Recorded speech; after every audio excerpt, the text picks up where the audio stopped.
Good morning, ladies and gentlemen. We have a basic incentive, an overwhelming incentive to get the show on the road, and that basic incentive is we've got to get to Holmes Lounge before they close the kitchen. My unenviable task is to be the traffic cop today. Each of our panelists will take a maximum of 10 minutes. Otherwise, we can start pulling plugs. We are blessed with 6 outstanding speakers, and they are so distinguished they speak for themselves. I'll give them the minimum of introduction. The first is John Drobak, a distinguished member, of course the whole panel is distinguished, a distinguished member of our law faculty who has been teaching jointly with Doug for many years on both sides of the Atlantic. It was with special pleasure that John opens the session. Thanks, Murray. As a law professor, I bring a little different perspective than a lot of other people to Doug's work. And I've also basically shared my professional life with Doug. I came to Washington University just a little bit before him, and in those days there were regulated industries. So I taught a course called Regulated Industries. And then right after I started teaching it, the airlines were deregulated. And it really caused me lots of problems. I wasn't quite sure what to do. And I heard there was this economist who was teaching about the deregulation of the airlines. So I asked him if I could sit in on his course, and it was Doug.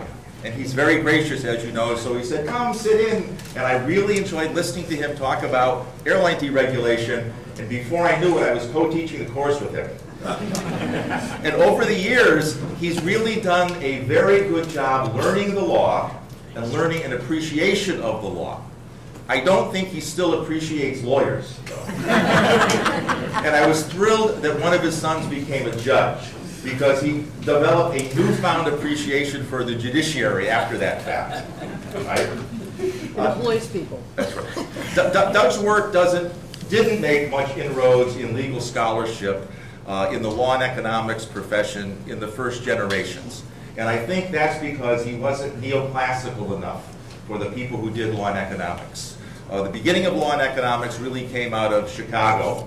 And notwithstanding Coase's presence in Chicago and really the problem of social cost being the foundation for modern law and economics, people in law and economics only focused on the model of a zero transactions cost world, which really isn't what the article's about. Most of modern law and economics was price theory, applied price theory, and that's not what Doug did. But over the years, Doug's work has become much more influential in legal scholarship.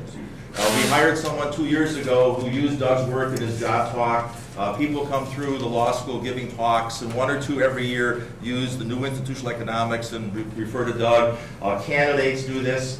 I think what's happened is primarily Doug's work on institutions, and that's great for us lawyers because you know the best formal institution is the law. So when you want to talk about it, institutional economics is law and economics in the good sense, right?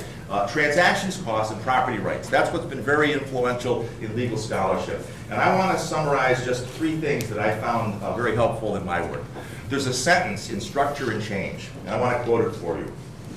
Strong moral and ethical codes of a society is the cement of social stability which makes an economic system viable.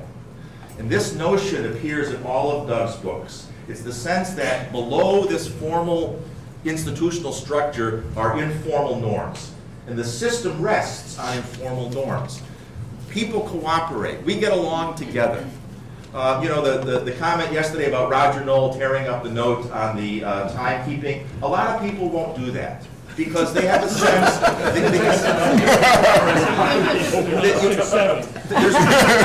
there's no rule against it, but people have a sense that you should cooperate with others, and the world runs on these norms. Now, this is disappointing in a way to law professors because we spend our life thinking that formal law is terribly important. And if really the understructure of informality and norms is more important, it really bothers us because our job isn't as important as we'd like to think it is. However, it's clear from this that part of what formal law does is influence the foundation of informal norms. And I think this is really where the action is in the future. It's a focus on the law creating general deterrents for everybody, the law educating people, the judiciary acting as exemplars that people can follow as a way to influence the informal norms. The second comes off something that Lynn Ostrom said yesterday.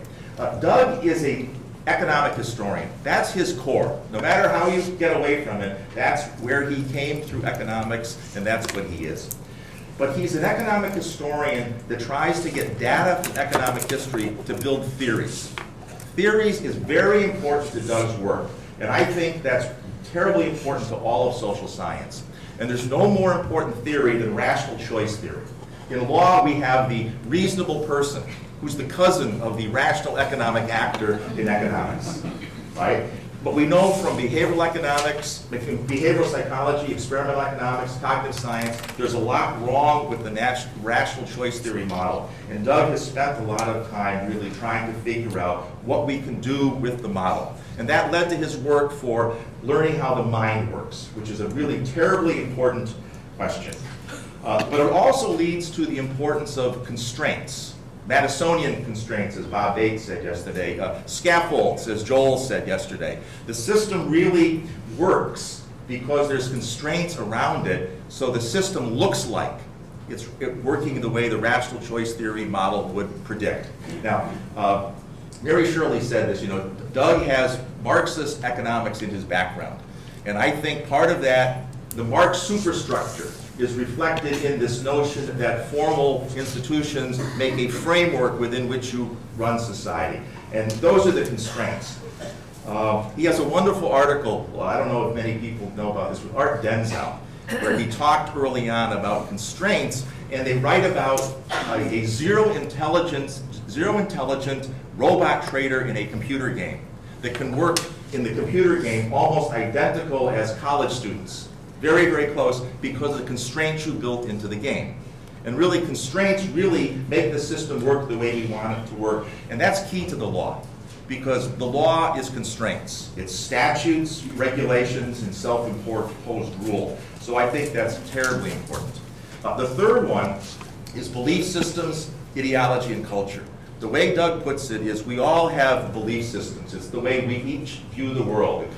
It's a product of our education, our upbringing, our family, our peers. Collective belief systems make it ideology. There's groups that have ideology in every society. These get passed on as part of Doug's definition of culture, along with the institutions to the next generation. So this really is an important constraint for the society. To me, it's very helpful in understanding why people disagree so much. I never understood free market fundamentalists until I understood belief systems. I never understood why people would prefer to get rid of the deficit instead of improving employment in times like this, unless I realized that's their belief systems. You get these notions that are based on your past that are very unshakable, and it makes discourse harder. I want to end by saying that I've learned a lot from Doug. That's his legacy, really, to me, by working with him for 30 years almost. But I've learned a lot from other people who have worked with Doug. There's a second order effect. If you look across this campus from Siegel Hall all the way down to the social work school, you'll find so many departments that are influenced by Doug's work. As Claude Bernard said last night, it's a worldwide effect because you meet people in other countries that have been influenced by this. This is his professional legacy. He's really helped all of us in a very, very broad group, and it's his gift to us. So we want to thank you for that, as well as wishing you a happy birthday.